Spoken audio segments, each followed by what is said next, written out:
I always imagined betrayal would arrive like a storm, doors slamming, voices raised, maybe even broken glass. Instead, when I uncovered my wife's affair, it slipped in quietly, dressed in subtle evidence. A missed call. A shirt stained with lipstick that wasn't mine. And finally, the undeniable proof, a hotel receipt crumpled in the pocket of her coat, printed with both her name and his. I didn't shout. I didn't demand answers. I simply poured myself a drink and started preparing for what I knew would follow. 3 days later, he showed up at my door.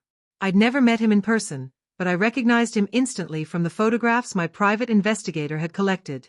Designer jeans, cheap knockoff sunglasses, a flashy gold chain, and a smirk that made him look like he believed he'd just won some great prize. He carried himself like the world owed him admiration. When I opened the door, he didn't bother with introductions. Instead, he sneered. "So, you're the husband. Thought it was time we cleared the air." His arrogance filled the space between us. I said nothing. I didn't invite him in. I just stepped aside, letting the door swing open. He mistook that for victory and strutted inside like he owned the place, dropping onto my leather couch as if he'd been there countless times before. Maybe he had.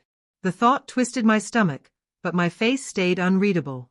I sat across from him in silence, staring. He shifted uncomfortably almost right away.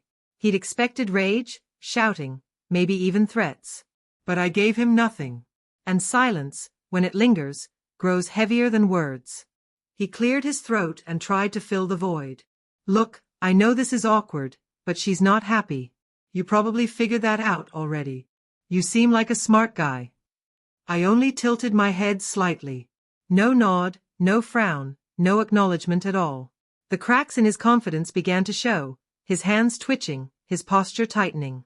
That's when I stood up and walked to the cabinet. I pulled out a manila envelope and dropped it onto the table. His name was printed on the front, along with hers. Inside were photographs, screenshots, legal paperwork, and a letter drafted by my lawyer. His grin faltered. He rifled through the contents, his expression sliding from smugness to unease to outright panic. "You're divorcing her?" he finally muttered. I smiled for the first time that night and pushed the remaining documents toward him. They spelled everything out, the cease and desist notice, the prenup clauses, and the property division that left her with almost nothing. He blinked, as if waking from a dream. This wasn't the showdown he had walked in expecting. He thought I'd crumble. He thought I'd beg or rage. Instead, I'd already outmaneuvered them both. He leaned back, suddenly wordless. The silence that had once made him feel powerful now trapped him like a cage. He realized too late that all his swagger couldn't undo the checkmate he'd stepped into. He hadn't just slept with another man's wife. He'd stepped straight into a game that was already over. And he had lost.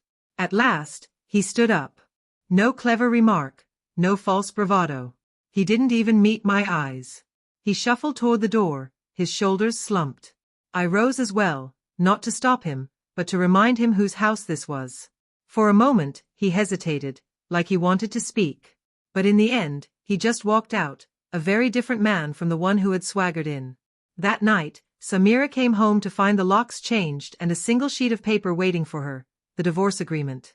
She knocked, she called, she pleaded. I didn't answer. Just like earlier, my silence was louder than any words I could have spoken. Some betrayals don't deserve explanations. Some endings don't require announcements. Months have passed now, and I've rebuilt my life in peace. When people ask how I stayed so composed, I tell them the truth. Silence holds more power than screaming. Dignity cuts deeper than vengeance. He walked into my home with arrogance, certain I'd fall apart. Instead, I gave him something far worse than a fight. I gave him silence. And that's something he'll never forget.